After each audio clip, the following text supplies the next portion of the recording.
Si è svolto domenica 21 maggio al Salone del Libro di Torino, nello stand della Regione Siciliana, la presentazione del libro Italiani nel cuore,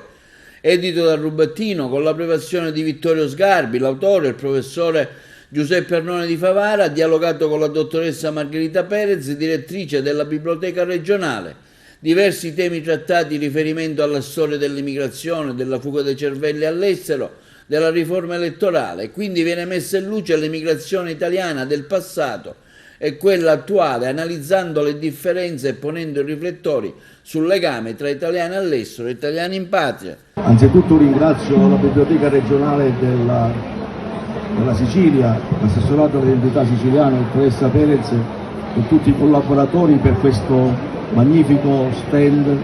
che è sempre meta di visitatori del Salone del Libro, con le proposte e soprattutto con una presentazione forte dal punto di vista della produzione libraria e della letteratura. Io non sono uno scrittore, io al massimo sono una persona impegnata nel sociale che guarda le cose, ne prende, fa la fotografia, cerca di stampare nella propria mente alcune riflessioni, di confrontarmi con il territorio e cercare di portare degli spunti utili su un tema che è abbastanza forte, spinoso per certi aspetti e complesso, che riguarda la fuga dei cervelli all'estero. Di questa fuga dei cervelli all'estero, e poi passiamo ad analizzare altri aspetti, è una condizione permanente nella società del Meridione e soprattutto in Sicilia, ma anche ormai nel Nord Italia. La fuga dei cervelli è la seconda emigrazione che colpisce la cosiddetta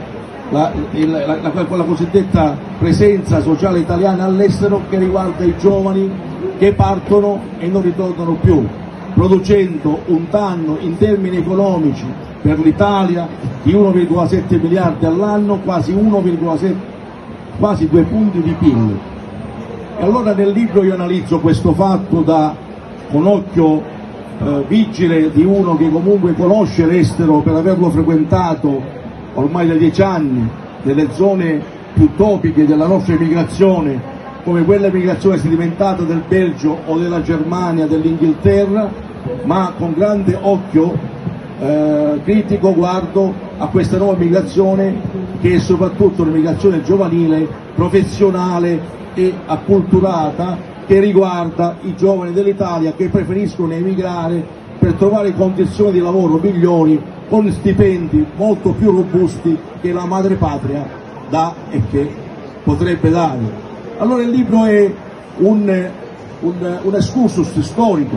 tra la vecchia emigrazione italiana che avviene nel primo del Novecento verso l'America, che avviene nella seconda parte del dopoguerra, dopo la seconda guerra mondiale, verso l'Europa, con gli accordi che l'Italia sviluppa con il Belgio e con la Germania, carbone contro braccia per capirci, a un'emigrazione che oggi continua a imperversare. E se pensiamo che oggi una città come Palermo l'anno scorso si è trasferita in termini di quantità di popolazione all'estero,